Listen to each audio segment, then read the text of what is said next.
Praise the lord. మన ప్రభు అయిన దేవుని వాక్యమును చదువుకొని ప్రభు మహిమను పొందుకుందాము. దయచేసి పరిశుద్ధ గ్రంథం తీసి నాతో పాటు వాక్యము శ్రద్ధగా చదివి అర్థం చేసుకుందాము. కీర్తనలు 105 100 యెహోవా దయాళుడు, ఆయన కృప నిత్యముండును, ఆయన సత్యము తరతరములుండును. యెహోవా దయాళుడు, ప్రభు అయిన దేవుడు ఆయన చాలా దయగలిగిన వాడు, ఆయన కృప కలిగిన దేవుడు అనే విషయం మనకు చాలా స్పష్టంగా తెలుస్తుంది.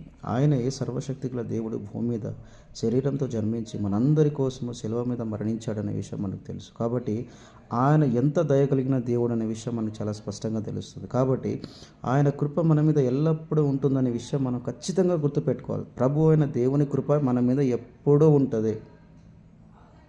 ఆ విషయం మనం గుర్తుపెట్టుకోవాలి. మనం పాపంలో ఉన్నప్పుడే ఆయన మనల్ని ప్రేమించి మన కోసం శిలువ మీద మరణించాడు. ఇక మరణించిన తర్వాత మనం ఆయన నమ్ముకున్నాం అంటే మన జీవితంలో ఉన్న పాపాన్ని ఆయన తీసేసినట్టే. కాబట్టి ఆయన మనల్ని ముందే ప్రేమించాడు. కాబట్టి ఆయన ఎంత కృపగలిగిన దేవుడు అనే విషయం మనం అర్థం చేసుకోవాలి. పరిశుద్ధ గ్రంథం నుండి మనం చూస్తే దావీదు మీద దేవుడు చూపించిన కృప అంత ఇంత కాదు. ఆయన ఒక గొర్రెల కాపరి నుంచి ఒక ఇజ్రాయెల్ ప్రజలందరికీ కూడా ఆయన రాజ్యానికి రాజుడుగా చేశాడంటే దేవుని యొక్క కృప ఆయన మీద ఎంత ఉంటే ఆ విధంగా జరుగుతుంది.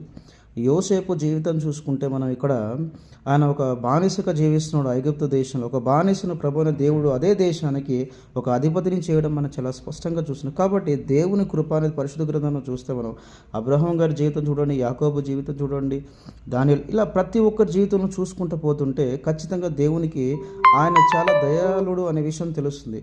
ప్రభు అయిన యేసుక్రీస్తు గారితో కలిసి తిరిగిన పేతురు గారిని చూడండి, శిష్యులను చూడండి. ఆయన్ని వదిలేసి ఆయన ఎవరో తెలియదని చెప్పినా కానీ తర్వాత దగ్గర చేసుకుని వాళ్ళని బలపరచడం జరిగింది. అంటే ఆయన ఎంత దయ కలిగిన దేవుడు అని మన కష్టంలో ఉన్నప్పుడు ప్రతి ఒక్క విషయంలో కూడా ఆయన దేవుడు మన గురించి ఆలోచిస్తాడు, ఆయన మనకు సాయం చేస్తూ ఉంటాడు. కాబట్టి ఇంకొకటి, ఆయన సత్యము తరతరములుండును. ఆయన ఏది వాక్యం ఇచ్చారో మనకి పరిశుద్ధ గ్రంథం ఇచ్చారో అది ఇప్పటికీ ఉంది. అంటే ఇది అర్థమైతే ఏంటి?